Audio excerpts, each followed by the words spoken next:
So it's really a great pleasure to have Alex Sushkov from Boston University. He has his own lab where he works quite a lot on fundamental aspects of, like such as dark matter and physics beyond the standard model, axion physics, and he's using quantum sensors and quantum devices to detect some of these, physics beyond the standard model, evidences. So he's going to tell us a lot about today about some of his current research. So please, let's welcome Alex. And Alex, now the floor is all yours. You can start the talk. Thank you, Anupam.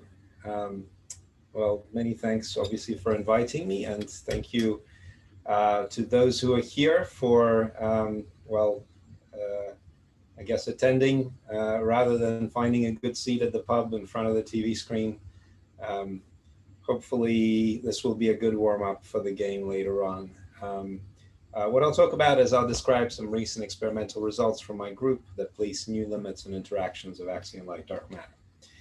So I don't need to have a long introduction to kind of cosmology, but just very briefly, there are obviously many pieces of experimental evidence for the existence of dark matter, and the best known is probably the galaxy rotation curves and the shape of the cosmic microwave background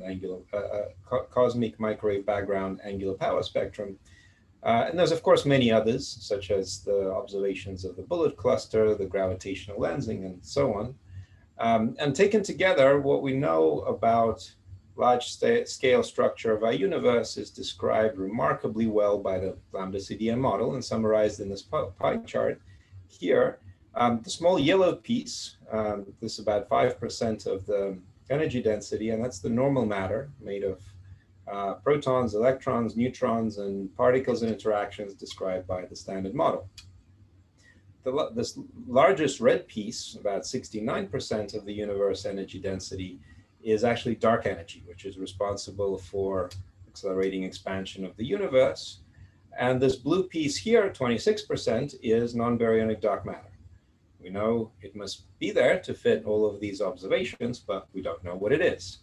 So dark matter is a little like the proverbial elephant in the room, which is important and everybody knows it's there, but it makes us uncomfortable in the sense that we don't really have any idea how it behaves.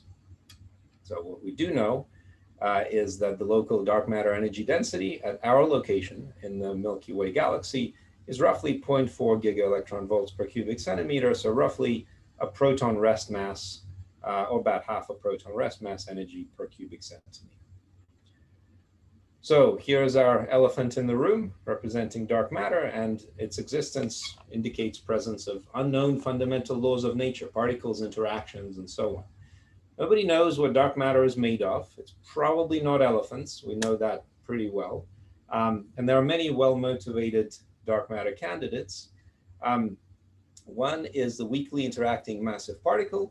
And these kind of have, they're heavy. They have mass also on roughly a gigaelectron volt scale. And they can be thought of as kind of atom mass particles that are going around and making up this dark matter. And much effort has been devoted to searching for WIMPs in the last few decades with experiments of increasing size and complexity and cost, but there's been no detection so far. And there are several much lighter dark matter candidates, such as the Axion and dark photon, which have much smaller mass, about, on the order of a micro electron volt, plus or minus a few orders of magnitude. So they're better thought of as coherent fields rather than particles.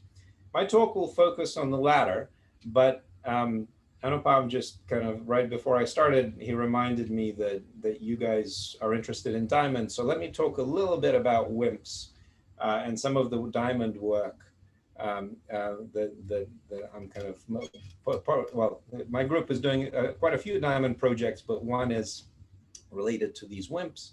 So these are the WIMPs, and of course they're popular because of the WIMP miracle, which is that the weak interaction cross-section gives the correct abundance for dark matter at present in the universe. And in addition, the WIMP has the right properties to be the lightest supersymmetric particle. And so As I mentioned, there's a lot of approaches to searching for WIMPs. There's indirect detection, there's accelerator searches, there's direct detection experiments, and by now the limits have really been pushed way down low. This plot is a little bit out of date, but basically kind of around 10 to 100 gigaelectron volt mass. You know, the limits on the cross section are now approaching a yoctobarn. And really the fundamental limit to these experiments is this little purple region, which is labeled the neutrino floor. This comes from the fact that you know, the sun basically emits a lot of neutrinos, and in a direct detection experiment here on Earth, these neutrinos, because they interact via the weak interaction, they would appear, their signature would be very, very similar to the signature of WIMPs. And so kind of when the experiments reach this sensitivity, well, they start seeing the solar neutrinos. And to go beyond, to improve sensitivity beyond this level, it's actually, one of the ideas is to use a directional information. So to kind of, if you can tell where the particle came from here in your detector, then you could hope to discriminate. If the particle came from the direction of the sun, then you basically say, well, probably this is going to be a solar neutrino, so I'm going to throw out that event. But if the particle came in from the opposite direction, then you keep the event. And that way, of course, you throw out, well, some large fraction of potential WIMP events, but at least your signal is not contaminated by solar neutrinos. And so this is an idea that we came up with a few years ago, where we actually use, well, color centers in diamond to try and make a directional detector for WIMP-like dark matter. And let me just in one slide summarize what the idea is. What you start with is, well, about a cubic meter of diamond. So that shouldn't be a problem. And then this is surrounded by photomultiplier tubes and charge readout sensors and so on.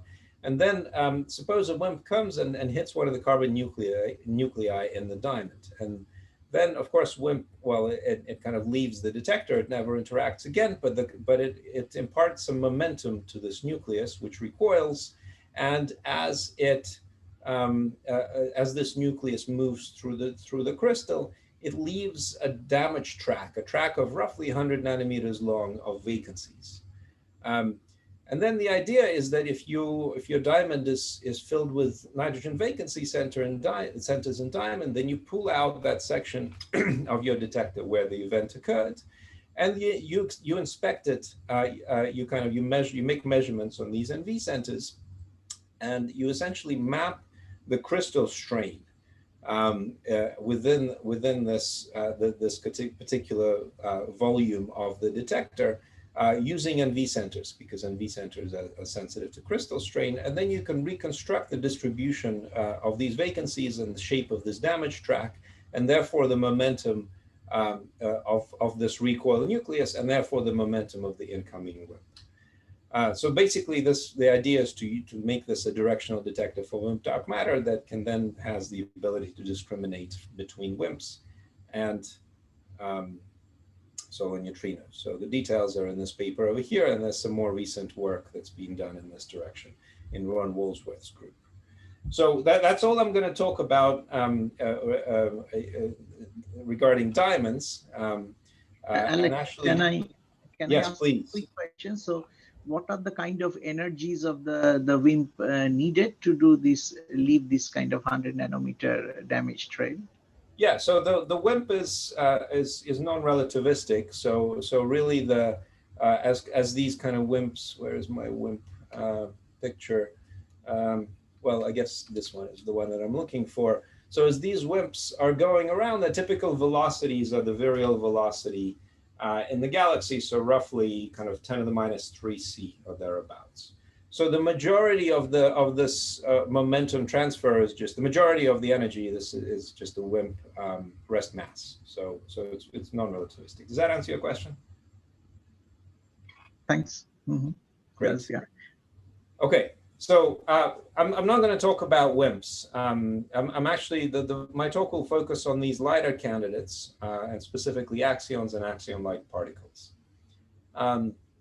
So I'd like to start with a very brief introduction to the concepts of ultralight, axion-like dark matter that are most relevant to our experiments. An axion is a hypothetical pseudoscalar particle, and there's a very broad range of possible masses that I'll kind of specify a little more concretely in a few minutes.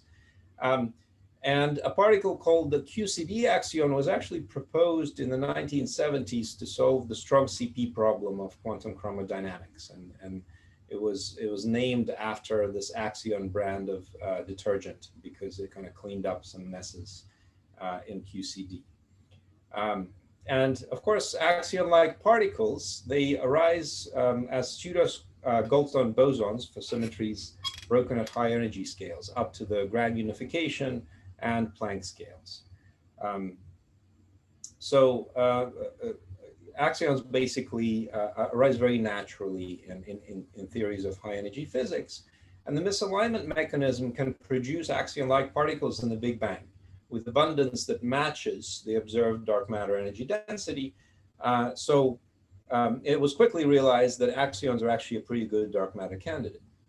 So let's talk about this kind of possibility that dark matter is made up of axions or axion-like particles. There are some very stringent limits on the mass of axion-like particles that basically say that, look, the mass here has to be less than about a milli-electron volt.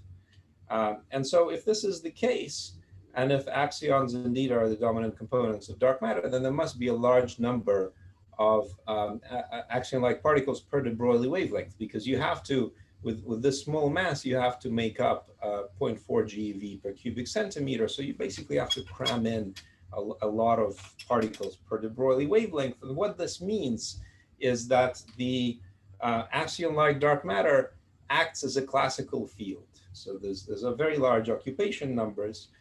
So basically, to a good approximation, you can write this axion-like dark matter field as some amplitude, which is proportional to the square root of the dark matter energy density, and an oscillating term, which oscillates at the Compton frequency of the axion-like particle, mc squared over h bar, and hence this psychedelic looking GIF that's meant to convince you that this is indeed kind of more wave than a particle. As I said, there's a very broad range of possible masses for axions. So here ranging from roughly a milli-electron volt down to 10 to the minus 22 or so electron volts. And there's a number, really a large number of techniques that one could use to search for these things, some of which are summarized here. But the important thing is that really these are great candidates for lab scale experiments and for using quantum limited sensors and maybe beyond quantum limited sensors. And that's why I'm interested in this, because that's really my background, is small scale tabletop experiments. So this is a picture of a workshop that took place a couple of years ago where the CASPEr and the DM radio collaboration, we all kind of got together here in Boston, and we talked about this quite a bit. Okay, so let me be more specific here, and let me talk about interactions of axion-like particles. And aside from the gravitational interactions, there's only three interactions that are allowed by symmetry. The first is the coupling to electromagnetic field, shown here. So here A is again this field amplitude, this axion field, and FA is the symmetry breaking scale that I'm referring to here. And F mu nu is, of course, electromagnetic field tensor. So this interaction has been, well, it can be written, the Lagrangian can be written as just E dot B. And this has been the basis for many experimental searches for axions and axion-like particles, because this lends itself very nicely to experiments that make use of precision electromagnetic sensors. And well, the Primakov or inverse Primakov effect over here is typically how experiments look for these things. So some of these experiments are listed over here. In my talk, I will summarize our experiment in my lab, which is called SHAFT, And this is a broadband kilohertz to megahertz frequency range search that uses SQUIDs and ferromagnetic toroidal cores. And it searches for this interaction over here. So this is, historically, most experiments have focused on this interaction. But it's really not the only interaction that axions and axion-like particles can have. In fact, the reason why axions were invented originally is actually this interaction with gluons. This is the one that solves the strong CP problem. In our experiments, we focus on basically this Hamiltonian over here, which describes the effect of this interaction on a nucleus spin I due to an oscillating electric dipole moment interacting with an effective electric field. So this is the kind of the field theory way of writing this, and this is a non-relativistic way of writing this interaction and its effect on some nucleus spin I. There's a third interaction, which is allowed by symmetry, which is the interaction with leptons, and that's the interaction due to the gradient of the axion field, which directly couples to fermion spin via this gradient interaction. So again, this is the field theory, and this is the non-relativistic Hamiltonian for this interaction. The CASPEr experiments search for these interactions, and the CASPEr electric experiment searches for this kind of what we call the EDM interaction, and the CASPEr gradient searches for the CASPEr gradient interaction. Of course, there's also here Ariadne and quarks, which search for this one as well. So CASPEr stands for the Cosmic Axion Spin Precession Experiments, and we use precision magnetic resonance to search for these guys over here.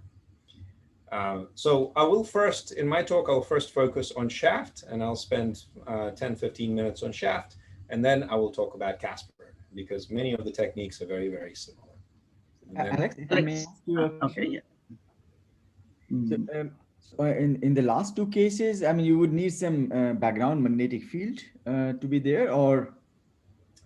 Not really, not necessarily. This is just, so here, of course, in the electromagnetic interaction, you do need the magnetic field. This is this B or this photon over here. You know, to have this interaction, you do not need a magnetic field. Of course, we do, because we do magnetic resonance. So we do have some, you know, I'll talk about the experimental approach in a few minutes. We do have a magnetic field, but to have this interaction, you don't need a magnetic field. So my question was exactly that. I mean, the background. So it may be that you could be sensitive to the first process too. In principle, well, you mean in the CASPEr experiments? Yeah, CASPEr, or even, yeah, CASPEr gradient, yeah, both. Maybe, although probably somewhat suppressed. But I mean, so what is, okay, let me say this, that certainly the sensors that one develops to search for this interaction, they can be very useful for this interaction. You know, this guy over here, what you do need is you need spin. You need spins. You see, you have a spin I over here and a spin I over here. So certainly, probably this experiment could be, you know, to be honest with you, we haven't thought about this very much. You're asking how sensitive would this experiment be to this interaction? It's a good question. It's probably worth thinking about that. I'm not sure. Thanks. My guess is probably not too much. Yeah. Can I ask something also from this page? So this last interaction that requires the action field to have a significant you know, gradient, right? Does that mean that you can detect only short wavelengths, like high energy actions with this? Or yes. So there are certainly, there's going to be some non-trivial dependence on I guess this frequency omega, right? And which is connected to the wavelength that you're referring to. In principle, the first and the last interactions are gradient interactions, in the sense that any physical effects over here due to this one and this one, they will be suppressed by the ratio of the size of the experiment to the wavelength of the axion field. This middle one is not. That's not a gradient interaction. It's actually, so it's not quite as suppressed, but the first and the third ones are. Does that answer your, does that address your question? Yeah, somewhat. So just so now I got confused by the first also, depending on gradient. Is there an easy way to understand that? I mean, there's only A there. Yeah. So it's really, it's kind of a trick that you'd have to integrate by parts to, you know, to really connect and kind of the contribution from the boundary vanishes. But yes, this one is also a gradient. You know, there's no explicit gradient over here. It's true, but the E dot B term is a total integral, right, in electromagnetism. So. So ultimately, this is also suppressed by the ratio. Basically, to optimize your sensitivity, you want the size of your experiment or your cavity or something like that to match the wavelength of the axion. Okay. Any other questions before I move on? No. Okay. So let me start with the SHAFT experiment. SHAFT stands for the search for halo axions with ferromagnetic toroids. You in this field, you really need an acronym for your experiments. Although I resisted to the last minute, but my postdoc forced me to have one. So right. So again, we are sensitive to this electromagnetic interaction, and the approach is to think about, the best way to think about this, how SHAFT works, is to think about Ampere's law. So here is our well-known Ampere's law in the usual that appears in the usual Maxwell's equations. And basically what this interaction does is it adds a term to the right-hand side of Ampere's law over here, which arises due to the this axion field over here. And you see the B field pops out here as well, and there's the coupling strength over here. This is what happens when you plug in this Lagrangian here, and you see how Maxwell's equations are modified. Okay, great. So then our approach is the following. We take a toroidal magnet, which is shown over here. And this magnet has a ferromagnetic core. And then there's a toroidal winding shown here in the blue. And we run a current through this winding. And what this current does is it, well, like any self-respecting toroid, it creates an azimuthal magnetic field. And here I mark this magnetic field with B0. And this is the field B0. And now together with this axion field A, what this does is that creates, it gives rise to this term, which is equal to, well, I just rewrote it over here. But what you can see is that because it's added to the current over here on the right-hand side, you can think of this term as basically an effective current. It's not a current because there are no charges running around here, right? It's a current in the sense that it's in the right-hand side of Ampere's law. And this current is basically running azimuthally within this toroid.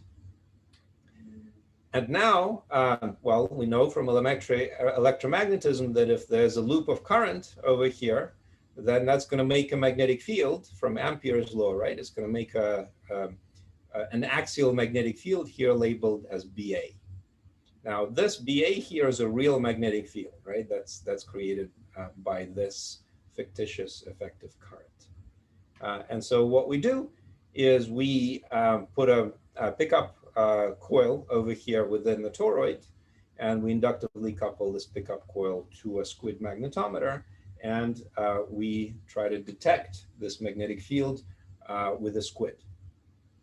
And let me emphasize again that this signal oscillates at the Compton frequency here of the Axion-like field, omega A, and is proportional to the magnitude of this magnetic field B0. So that's BA. So that's the concept. And now let me describe the actual experimental design. Our main focus when designing this experiment was to ensure that we have adequate mechanisms to identify systematics. And for these experiments, systematics are usually Alex, if I may ask you, please. Yeah, no, it's a wonderful discussion. I really enjoyed. So, by the way, do we also know A naught? I mean, assuming that the axion is the only dark matter candidate, then we have some estimation of A naught as well. So maybe, so accordingly, do you tune your instrument, or you keep? Yes, A naught, the magnet, the amplitude here of the field. Yes, so that's right. You're absolutely right, because basically the argument, if we go back, this is this argument over here, the amplitude of this field, the square of the energy density in this field, the hypothesis is that it matches the dark matter energy density. So now when we make our limits, and then this is this 0.4 GeV per cubic centimeter. So when we make our limits, we assume that, and everybody does this, that A0, that this holds, that the energy density here matches this 0.4 gigavolts per centimeter cubed. Does that answer your question? Yeah, perfect. Thanks.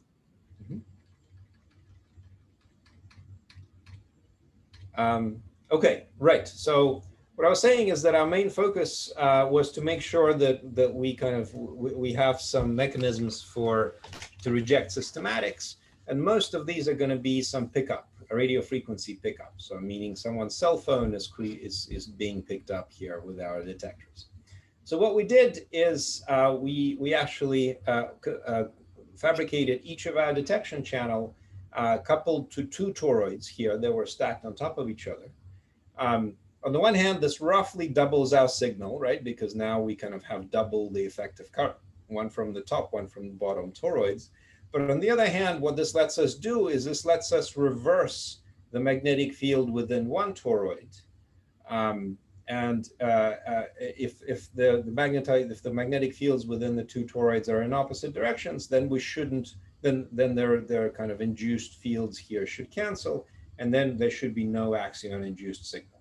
Whereas any cell phone RF pickup would not care about that. The electrical schematic of how everything is coupled to a SQUID is shown over here. So this pickup coil, this red pickup coil over here is this inductor here, and that's the axion flux coupling to that. There's some twisted pair inductance, which actually couples to the SQUID, and then the SQUID itself is over here. There's an input coil inductance, and then there's some simple SQUID electronics. We operate it in the feedback mode. And so this is kind of the simplified electrical schematic here. Here's the full experimental schematic and some photographs. So let me focus on this middle one first. The experiment runs at 4.2 Kelvin temperature inside a liquid helium cryostat. So nothing too fancy. External interference is largely suppressed by a two-layer superconducting magnetic shield. So here's the outer layer and here's the inner layer. These are just lead foils. And there are two independent detection channels. So remember, each channel is coupled to two toroids, but there's also two channels. So there's a grand total of 4 toroids. And each channel is coupled to its corresponding SQUID sensor. So there are 2 SQUID sensors. Then what we did is we magnetized the 2 toroids in one direction and magnetized the bottom 2 toroids in the opposite direction. So if this is the case, then, well, I guess the good old right-hand rule, you said, Anupam, that you guys are in exam period. I don't know if electromagnetism is on the curriculum over there, but if it is, then okay, right-hand rule, right? So then the axion field in this top channel should point in one direction, and this axion BA field, axion-induced field in this bottom channel should point in the other direction. In other words, the 2 channels should be out of phase if they're detecting axions, whereas, well, stuff that's picked up somewhere else, well, will not have a definite phase relationship in general. So again, we were super worried about systematic. So this is why we kind of put in several different reversals over here. So that's the design. This is what that actually looks like. Here is our top 2 toroids up here at the top. Here are the bottom 2 toroids. Here are the 2 SQUIDs, 1 and 2. Well, in various kind of breakouts and wiring, you can see what's done here, and everything here is exposed. So what we do is then we put on the 2 cans with the superconducting shielding, and lower everything into this cryostat, which sits over here. So Alex, a couple of questions. Yes. So in this diagram, exactly where are the squids? The squids, shouldn't they be along the axis to pick up the field? The squids to be on the side. Yeah, good. So actually, the squid itself the squids are sitting in these two cans. So you can see this is squid number 1, this is squid number 2. But each squid is coupled to a pickup coil in this manner. So you see the squid itself is over here, but the pickup coil is well, that's between the toroids. I see. So then the flux, the magnetic flux, which is coupled into this pickup coil, that then induces a superconducting current in this circuit over here, right? Because this is a closed superconducting circuit. So the flux through this circuit is conserved. So if you manage to thread some flux through this inductor, then there must be a current that ramps up in this circuit to compensate for that. And that current then induces a flux in the squid, because this input coil is inductively coupled to the squid itself. Right. So it's basically a way not to locate the squid right here, but to couple the flux from here to where it's convenient to mount the squid. I see. And the circuit would be complete by, so this top rod that you have shown, the top of the rod is going to further electronics, is it? I'm sorry, you mean the central rod? Yeah. Yeah, so there's a central rod. Good. Yeah. So I guess maybe it's easiest to look at this actual photograph. So what I don't know if you can see, but there's some twisted pairs over here. So these are the wires. So there's a little coil which is wound here on the rod. You see here, this is in red, right? That's the coil.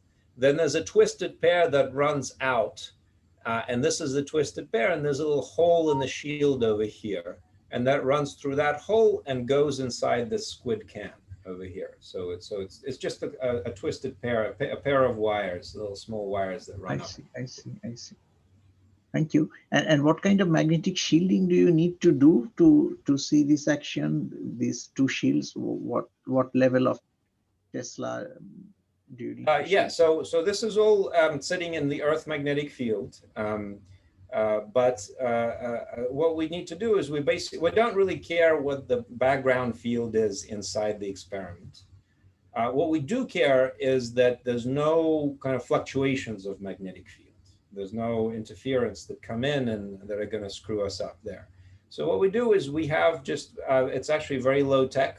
You can kind of see the top layer over here in this diagram is just lead foil, very cheap lead foil that you can buy, and you just glue it to the inside of the can over here. And then you make it connect all the way throughout the can. So you make a closed volume enclosed by lead foil. Then when you dunk it into the cryostat, the lead superconducting temperature, I think, is about 8 Kelvin or thereabouts. It basically goes superconducting and freezes the field, and then you can do whatever you want over here, and we can wave magnets around, we can run currents in the loop. So we tested this, and then the squids here do not, so the shielding factor is, I think, better than 10 to the 10, a part in 10 to the 10 through this double layer shield. Thank you. Okay. So I guess the key thing here is, again, since I'm talking about systematics, the radio frequency pickup appears in phase, but the signal appears out of phase. And so this enables us to reject systematics. Let me talk about how we characterize the magnetic field inside the toroidal core over here. We actually extract the permeability of the magnetic material here by measuring the inductance of the coil that's wound around this toroid. Again, very simple first-year electromagnetism. And then we integrate this permeability to obtain the total magnetic field inside V0 inside the toroid. So the permeability data are here on the left, and the total magnetic field is here on the right. So what you can see, and on the x-axis, we have the magnetizing current that's running inside this blue coil over here. So what you can see is that at small magnetizing current, well, the field is just proportional to to the current, and the material acts linearly, and you just basically have a permeability of about 100. But as you ramp up the current up to a few amps or so, then the magnetic response saturates, the permeability drops, and this is true of any material. And then your magnetic field, well, it levels off a little bit. So the material itself is what provides this large permeability. There's still a small slope here because you're still running a free current, but the slope is much smaller because your permeability has dropped to close to unity. We operate our search at a persistent current of 6 amps here in the magnetizing coil. This creates a magnetic field of 1.5 Tesla inside this material. Nothing to, it's kind of like nothing too impressive, right? But to get 1.5 Tesla at 6 amps currents is actually, it's not too bad. The main thing is that this is a factor of 24 larger than what we would have had with an air core magnet. So if we didn't have this permeable material, this is what's shown here in the dashed red line. So the statement here is that having this material here, this is a powdered iron nickel alloy, this lets us enhance this magnetic field B0, and therefore the signal that we're looking for, by a factor of 24. And so with 6 amps current, we can get 1.5 Tesla. Okay, let me talk a little bit about calibrations, and we're very careful about various calibrations, and our setup actually included 4 different calibration coils. I'm showing here in the schematic just one calibration coil, which is wound right here in the middle of the experiment. And basically what we do is we just inject a current into this calibration coil and then measure the resulting signals that are picked up by these 2 SQUID channels. So here is, in this panel, I'm showing one example of such a calibration where just as a function of time, we just injected some sinusoidal current shown here in black. And then red and the blue are the responses of the 2 SQUID channels. The thing to see here is that, the 2 SQUIDs are in phase, right? And again, so what this means is that these 2 coils are wound in the same direction, but this Axion-like particle dark matter signal would appear out of phase in these 2 channels because for opposite magnetization. And then we vary the frequency of this calibration signal and record the response. So the response is a function of frequency. So we can see that the bandwidth here is something on the order of 2 megahertz or thereabouts. So these are our calibrations. And then let me actually get to sensitivity. So my background is precision magnetometry. So I'm very proud of the magnetic field sensitivity that we achieved with our apparatus. So have a look here at the magnetic noise spectra for the 2 channels. These were taken with the toroidal magnets energized, so 1.5 Tesla magnetic field within these toroids. And so you can see some low frequency magnetic noise in both channels below, well, about a few kilohertz or so. This really starts to pick up. But between 10 kilohertz and a megahertz, the magnetic field noise is at the level of 150 attotesla per root hertz. And this actually matches the lowest magnetic field noise levels ever achieved with a broadband magnetic sensor. So we're very proud of this. And then this is really kind of the, this was a non-trivial thing that we worked very hard to get. And this roll-up over here is, of course, due to the bandwidth roll-off here. So Alex, I have a question. It's quite impressive, very impressive. So suppose, so in science, you have these shielding, which you said that they create a kind of like a Faraday cage for you. Mm-hmm. That's what they do. Yes. Yes. Exactly. So, and how good the conductivity for them? So they're excellent conductors, or you can improve. Superconductors. Right? Oh, they're superconductors. So they're lead foil, yeah. So it's a superconductor, yeah. I see. So it's a perfect shield. It's a, ideally it's a perfect shield for magnetic fields, modulus and penetrations. Very nice. Can I also ask a related question? So this, if you think of this as a device for measuring this femtotesla per root hertz kind of fields, could that be like, could you replace in your this double casing inside, could you replace with some other experiment and with the squids in this pretty much the same places? And Yeah, of course. Yeah.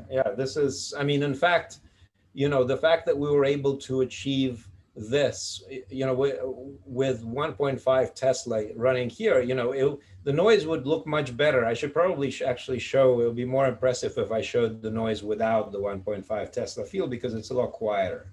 There's less vibration. The noise floor is about the same, but the vibration peaks, there'll be fewer vibration peaks and so on. But yes, in principle, anything we put here, then we can enjoy this sensitivity.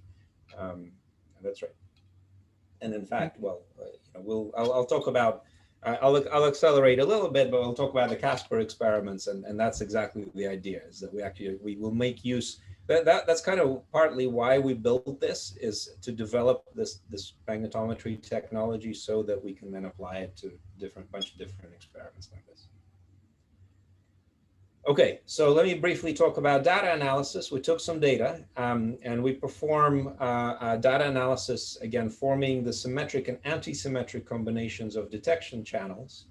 I recall that the dark matter signal will show up in the anti-symmetric channel, but not in the symmetric channel. And so these are kind of the statistics. Let me actually say this. So we confined ourselves to 3 decades in frequency, starting from, I think, about 3 kilohertz to about 3 megahertz, which corresponds to 12 picovolts to 12 nanovolts mass range.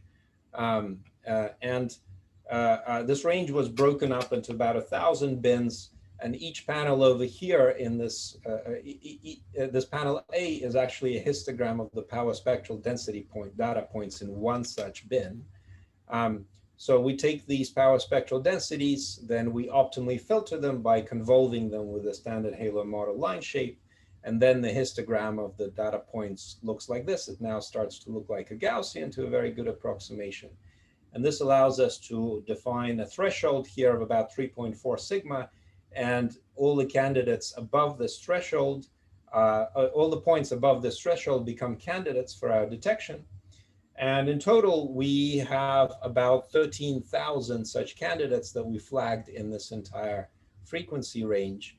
Based on the Gaussian statistics, we would expect about 8,000. So we got a little bit more, but again, it's it's pretty close.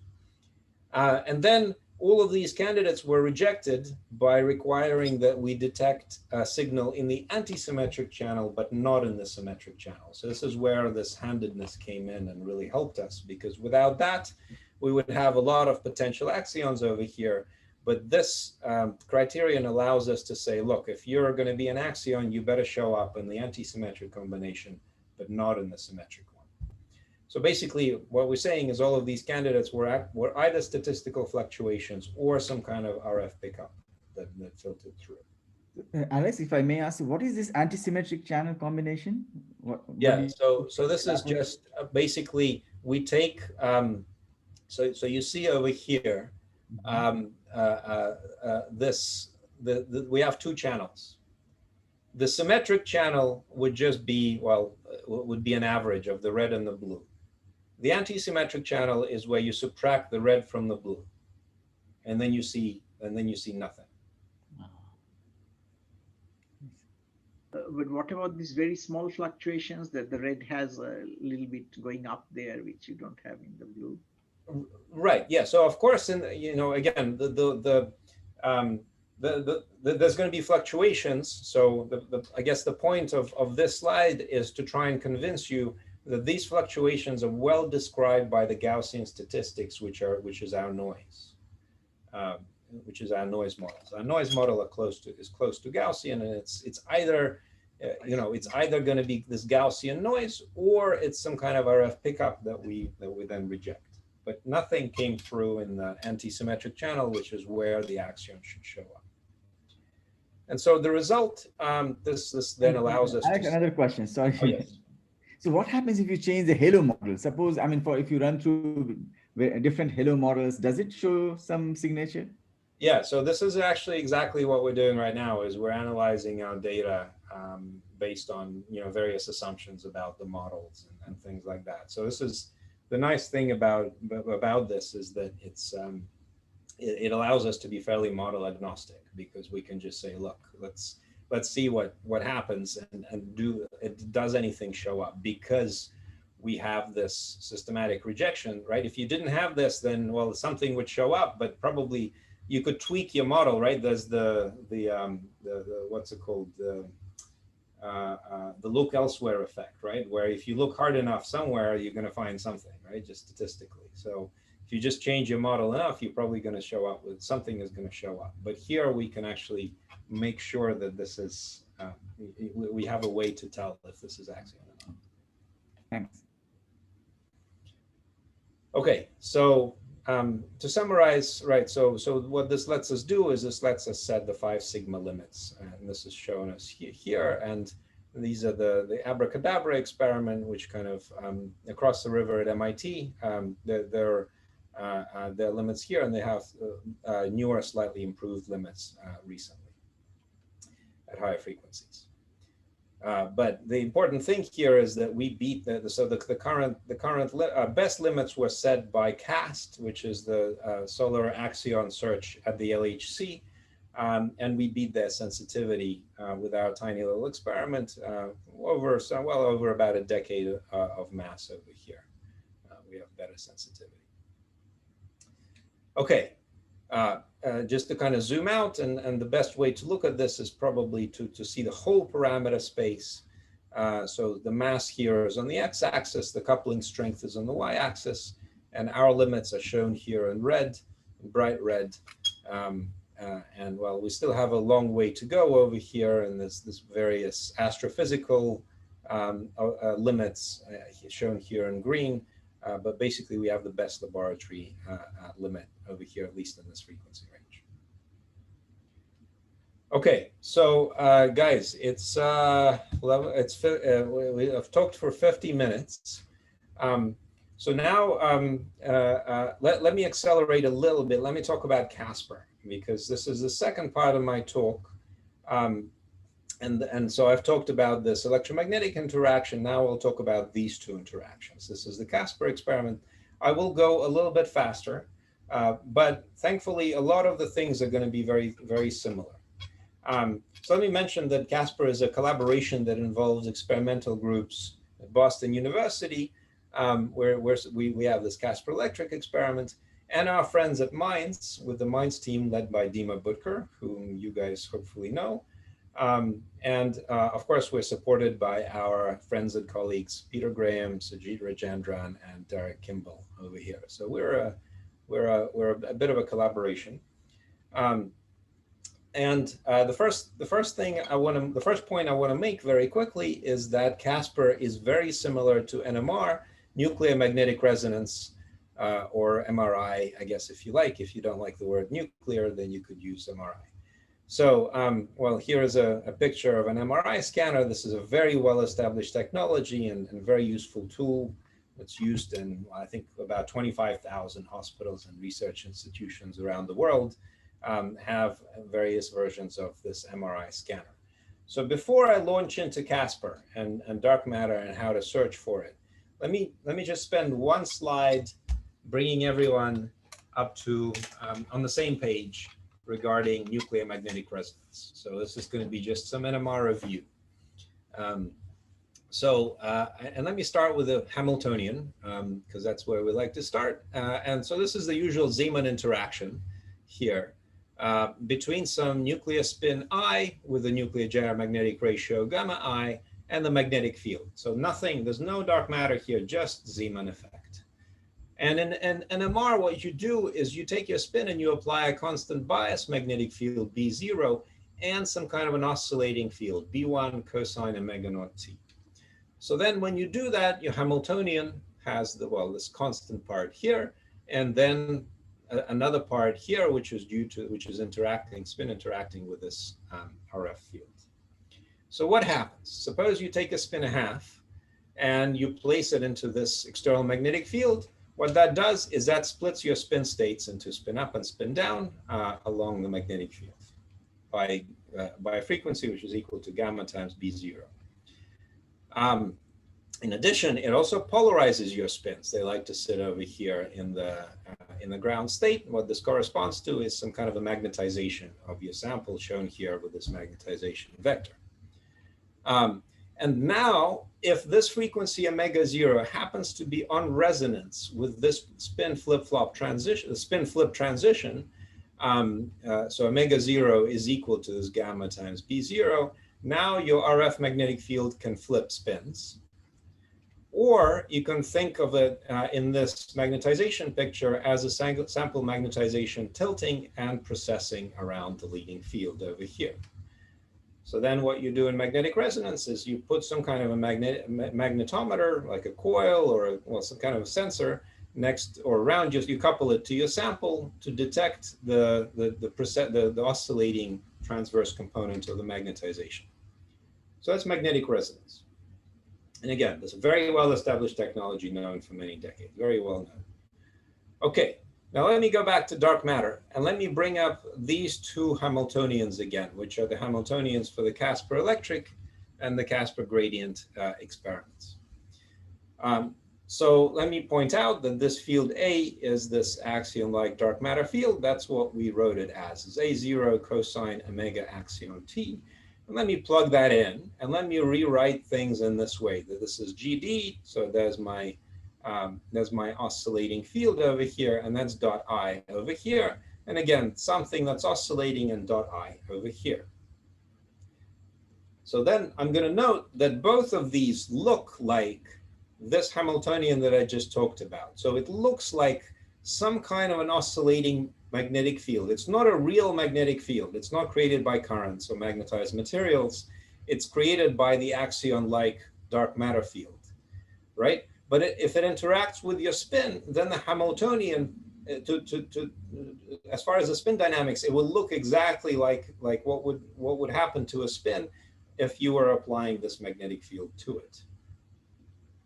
Right. So again, this B1 star is some kind of an effective magnetic field, which is connected to all of these constants over here. The important thing is it's oscillating at the constant frequency of axion-like particles. Great. So now let me go back to my slide over here. Let me put up this interaction Hamiltonian over here, right? And let me rewrite, and let me again say that we're applying a constant bias magnetic field, but now this effective magnetic field, this pseudo-magnetic field, plays the role of the radio frequency field B1. And so now again, we have our bias field, so that splits the spin states by gamma I times B0. That's the usual Zeeman interaction. This also polarizes our sample, develops a magnetization.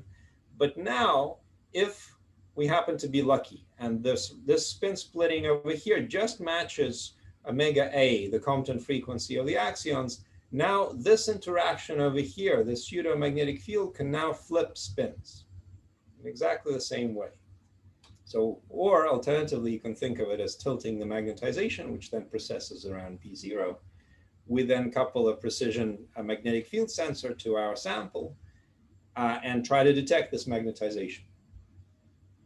Of course, we don't know what omega A is. So, well, okay. So what we do is we have to search for unknown omega A by sweeping the bias magnetic field B0 and therefore sweeping this spin splitting over here. And of course, we place superconducting shielding around our experiment to shield out real magnetic fields. So the main point is that CASPEr is a nuclear magnetic resonance experiment with no radio frequency magnetic field, and instead it's this axion-like dark matter that flips the spins. Okay, so we have our spins as kind of like an axion dark matter sensor over here. Okay, great. So given that I'm short on time, what I'm going to do is I'm going to skip a couple of slides. This is a description of basically our colleagues, what our colleagues at MINDS are doing. But I wanted to focus on the experiments we're running in Boston. So here is the team that did the work that I'm going to talk about in the next few minutes. And again, you can see the same cryostat over here, very similar setup to SHAFT. Everything that I talked about, the sample, the magnetic fields, the magnetometers, everything is contained inside this can, which is closed, which is then lowered inside this cryostat. And so just a few details over here.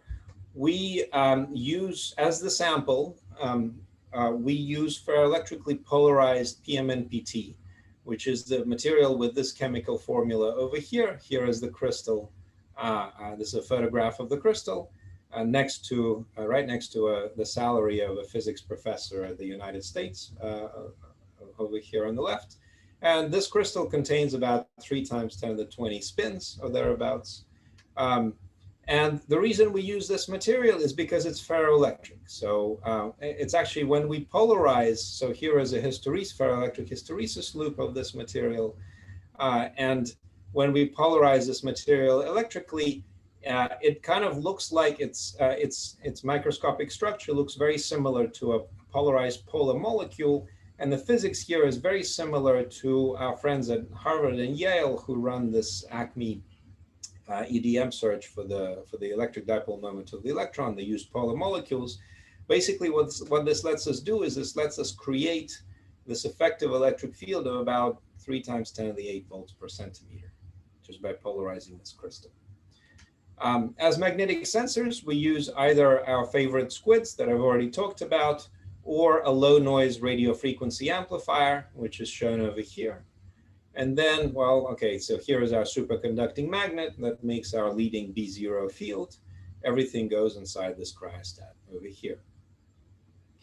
So I'm going to skip, again, just in the interests of time, I'm going to skip the characterization. So I'm going to just say that we did a bunch of NMR experiments on our sample to characterize the response of the spins to the real magnetic field. So here we would apply a real magnetic field pulse, and then we would watch the free induction decay. So that would tilt the spins, and then we'd switch the pulse off, and we would watch how these spins kind of spin down. This is just a pulsed NMR experiment.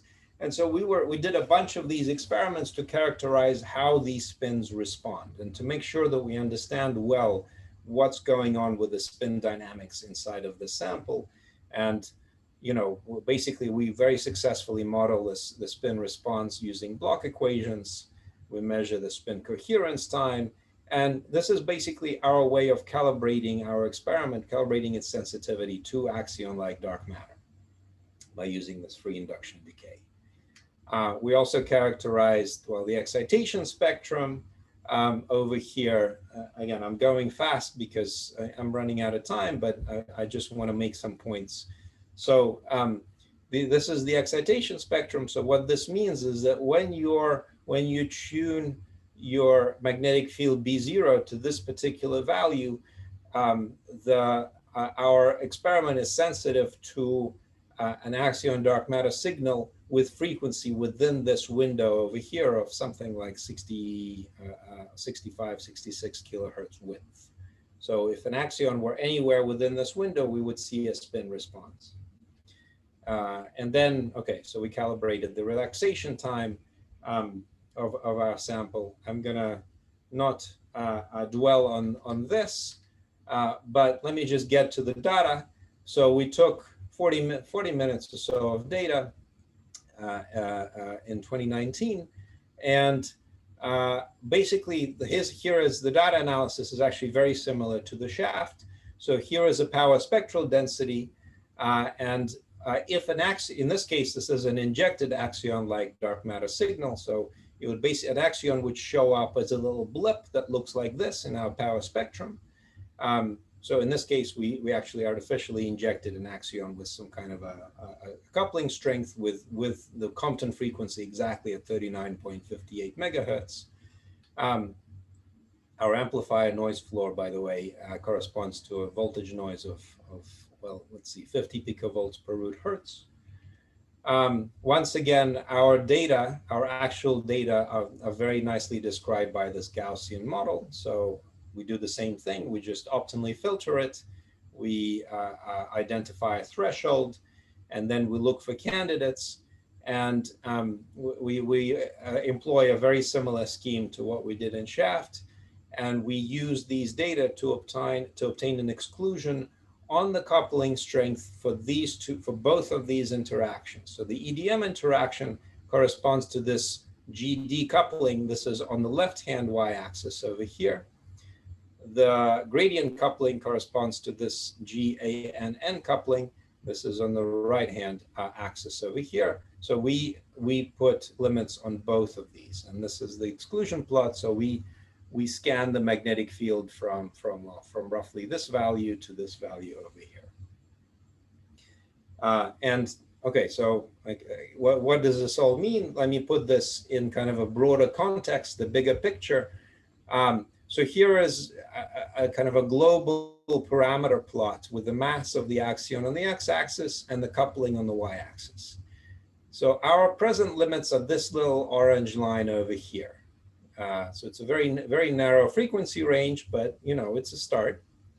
The other experiments are mostly over here in the much lower frequencies because they're really a reanalysis of various EDM experiments. Currently, we're actually scanning the field over a much broader range.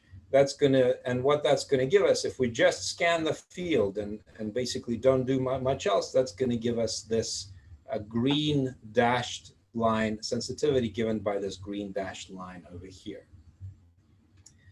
The QCD axion band, this is kind of this ultimate goal for these experiments. That's this purple band over here. That's a relationship between mass and coupling strength for a QCD axion. With our current experiment, we will not be able to reach the QCD axion band.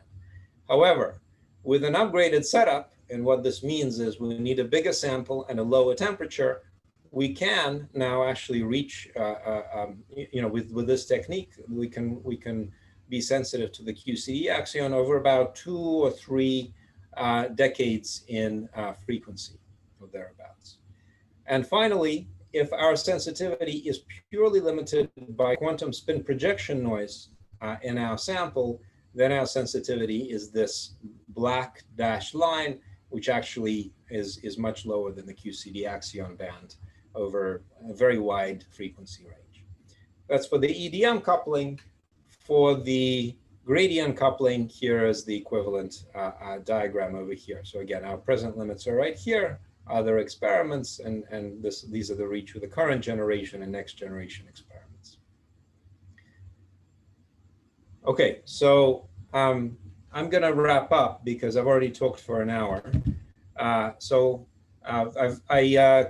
started in the first part of my talk. I talked about our SHAFT experiment, which places limits on the interaction between axion-like dark matter and electromagnetism. And then in the second part of my talk, I talked about the CASPEr experiments, which place limits on the EDM coupling and the gradient coupling of axion-like dark matter. So many thanks to our collaborators and sponsors, and especially to the team of students and postdocs who were involved in this work. And thank you guys for your attention. Thank you for taking the time away from, well, I guess, has the game started yet? I'm not sure. If it has, then I better wrap up. No, it's okay. Thanks. Yeah, Thanks very much. Very nice talk. Very exciting. So could you, Alex, could you show again the bounds on coming from SHAFT and CASPEr both? You had it. You mean this? Yeah, where you had, oh yeah, that's okay. So SHAFT is going for mass, much lower in mass. Well, I mean, SHAFT is, it's actually very similar. So with SHAFT, we use SQUID. So here the mass is like 10 to the minus 11 to 10 to the minus 8. And that's roughly this frequency band over here. 10 to the minus 11 is right about here somewhere, and 10 to the minus 8 is right about here somewhere. So that's kind of this frequency band over here.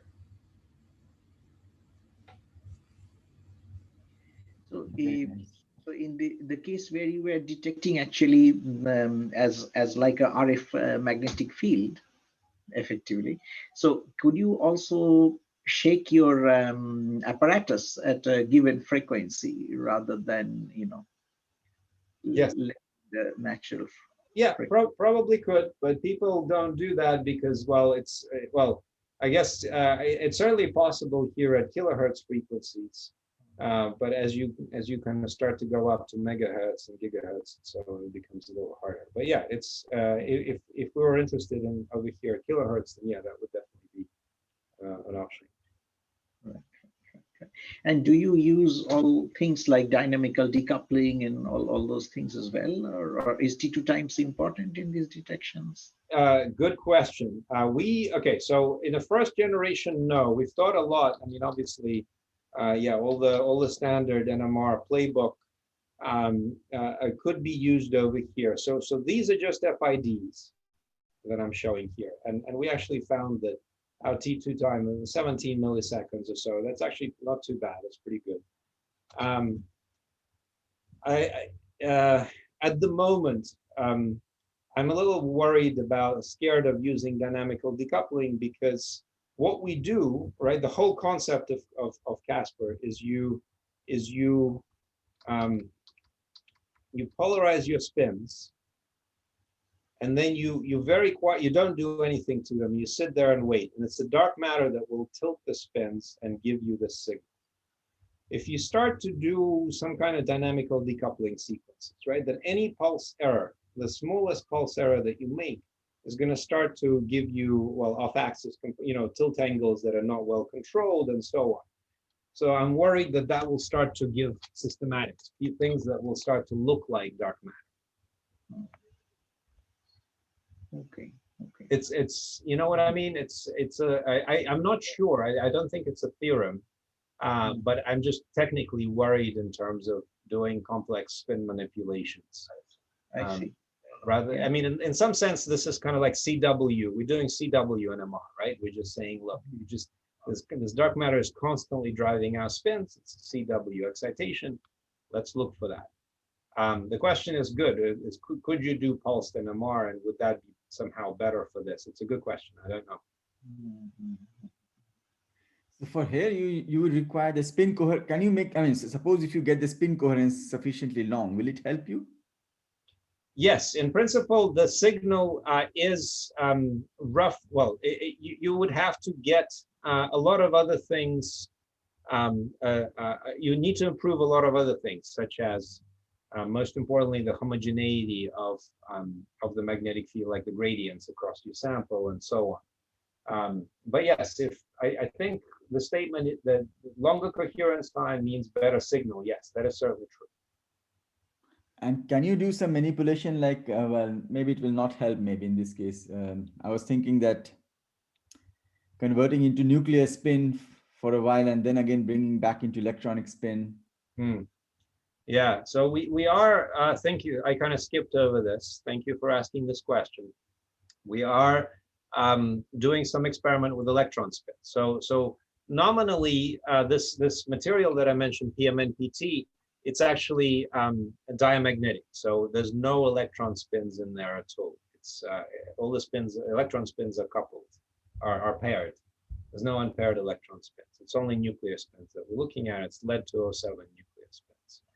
But actually, it turns out that if you shine 405 nano or some blue laser at the material, what that does, it actually excites transient paramagnetic centers in this material. We detected these things in EPR. Here's a little diagram of what this looks like.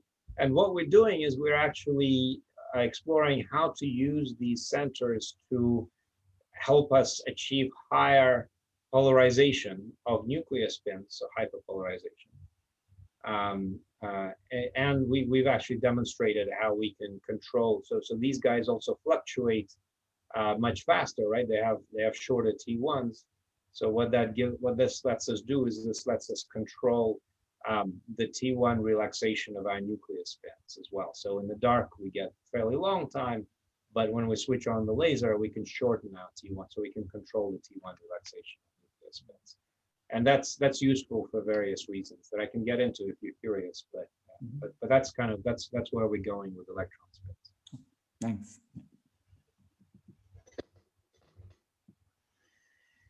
Yeah, thanks very much.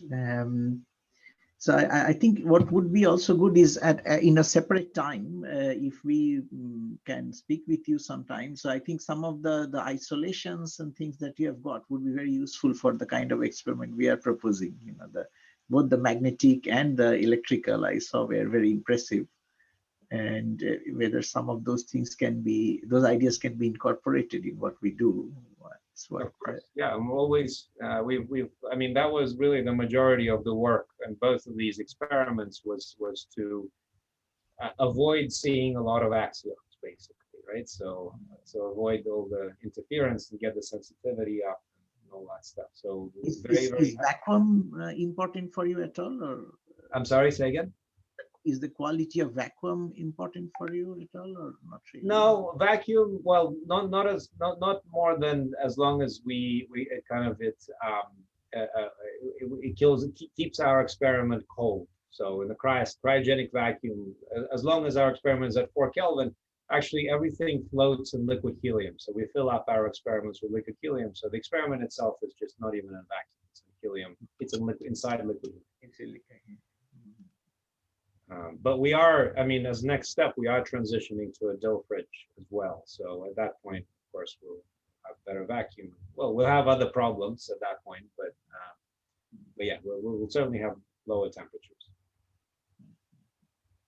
Thank you very much. Thank you very much. Alex, another question I have. So in the SHAFT experiment, essentially you can also measure the Arno-Bohm phase potentially due to this axionic magnetic field. Will that help you somehow? That's a good question. The phase may be more sensitive to the. So yeah, good question. Well, okay, so then you would need to take some kind of a charged part. You're saying let's take a charge. Yeah. And let's take it in some. I mean, I'm wondering if it's actually probably this is the same thing, right? Because it isn't. Maybe, so let me go back a little bit to this diagram over here, right? Because what we are doing is we're measuring the magnetic flux that's coupled to this pickup coil, right? And in some sense, I mean, isn't that basically the same thing as the Arno-Bohm phase for electrons that are going around this this coil over here? So I think maybe this is just another way to look at this circuit over here, is to say, look, that's measuring the Arno-Bohm phase into this field, yes. Or looking, not measuring, but searching for it, because we haven't measured it, right? Very impressive, very impressive. Yeah, thanks guys, and yeah, always happy to help. So let me know. Maybe it would be good to maybe not today, but maybe some other day we shall have some Skype discussion or Zoom discussion. Sure, yeah. Because there's something, there are many things which we can definitely learn from, and maybe one can do something interesting, perhaps in your lab itself. Always happy to help and discuss. Great. Okay. Well, thanks, guys. I don't want to hold you from your game. No, I think it was good because we discussed. I also thank those who are still present for coming to this sacrifice. I think the audience was small, but we discussed a lot of physics. So that was the advantage. That thanks for answering our questions on the way. Okay, guys. Great. Thanks, Alex. Thanks a lot. Thanks a lot. Bye. Hey, guys.